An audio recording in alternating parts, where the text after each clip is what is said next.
Days ahead of the third anniversary of his presidency, Donald Trump has been impeached in the House of Representatives. It's historic because he is just the third American president in history to be impeached and only the fourth one to face impeachment proceedings.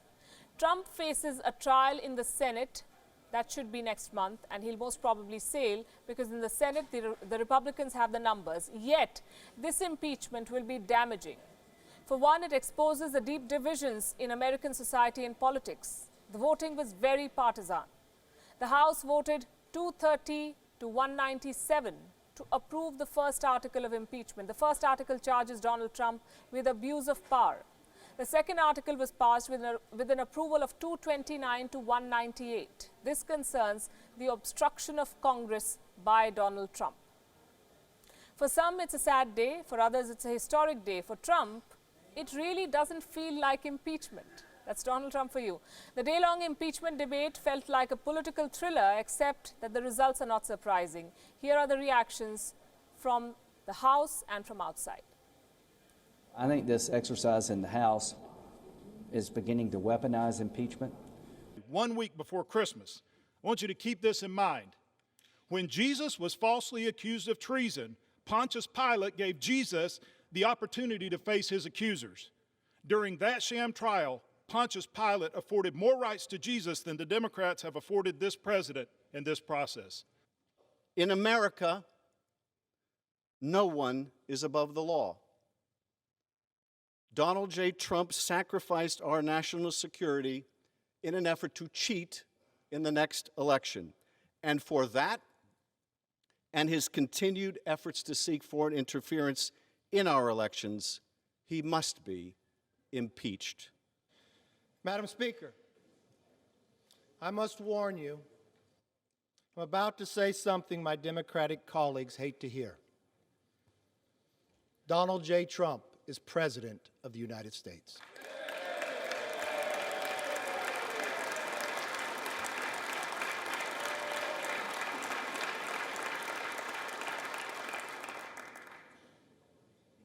He is president today, he'll be president tomorrow, and he will be president when this impeachment is over.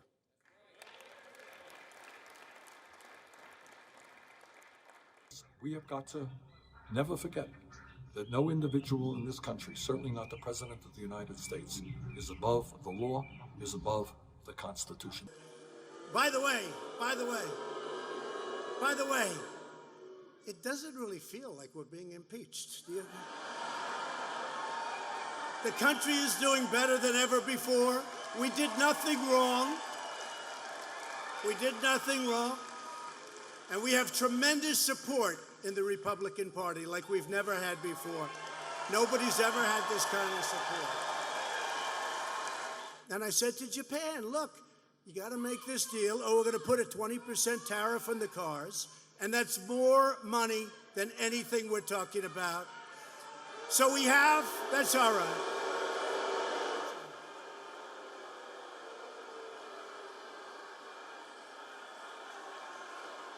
That's all right. Now get her out.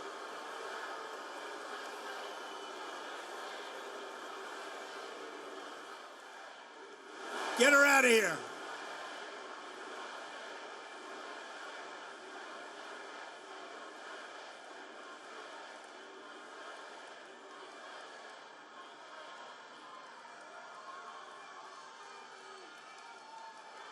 Oh, well. You're about to hear the greatest speech you've ever heard, and that's going to be the publicity, because all the fake news back there will say, massive riot. Massive riots. Fake news. Such drama. Wonder how it always ends with the media for this US president. America is clearly at a seminal moment in its history. The political class is divided. The president does not feel he's being impeached. And the country even has to trade with Wakanda, the fictional home of Marvel superhero Black Panther. This is no laughing matter. This is serious. The US Department of Agriculture listed Wakanda as a free trade partner. And by the way, Trump likes Black Panther, it seems. Free trade partner with Wakanda. The online tariff tracker of the US Agriculture Department shows that America and Wakanda traded ducks, donkeys and dairy cows. I'm not making any of this up. Look at those images.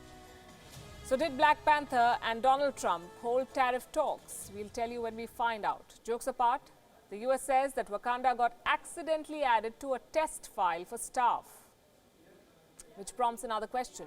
Does the US test its tariff plans with Wakanda before trying them out with China? Clearly, it's a unique day in America. The president is impeached. He doesn't care. The government has trade ties with fictional countries, but in all likelihood, Trump will stay and there will be more drama. Watch this space.